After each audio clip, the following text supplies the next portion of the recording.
My name is Davis and I attended my wife's funeral today, but my calm appearance was more like an observer. Everyone was shocked by how strangely calm I was. I quickly hid in the bathroom trying to force out some tears, but after trying my heart still felt completely empty.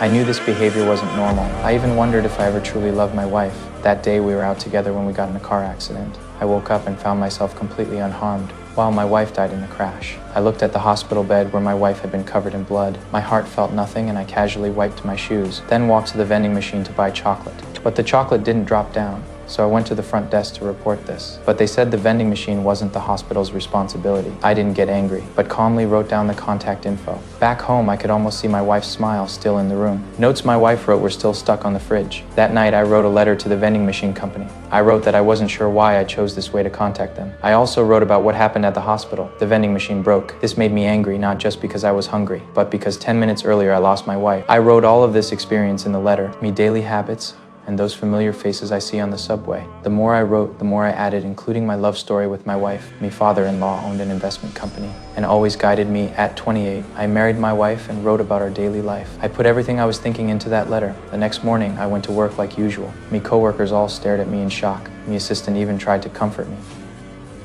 I worked normally, completely unaffected. Everyone thought I was in too much grief to function. To help me feel better, my father-in-law fought back his own grief to spend time with me. He was worried about my mental state and tried to counsel me. But after a few words, he couldn't hide his emotions anymore.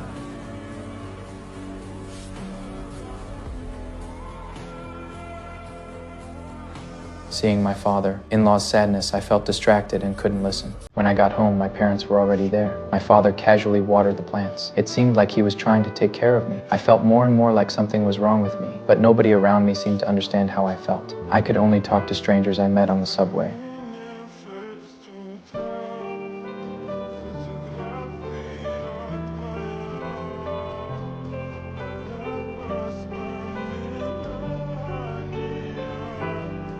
When I got to this point, he suddenly stood up and pulled the emergency brake. During questioning, I wasn't sure why I did that. The officer learned that my wife had recently died. Then he understood and let me go with sympathy. My parents suggested I go back home for a while. I just laughed it off carelessly. I wrote another letter to the vending machine company, but I didn't care if they would write back. After my parents left, I sat at the airport for 2 hours, watching people pass by. I didn't know what I was thinking. In my letter, I said I felt like a tree without roots, but after thinking about it, I tore up the letter. I rewrote it with a more positive attitude. I got home and found the fridge was leaking. Then I remembered my wife had warned me about this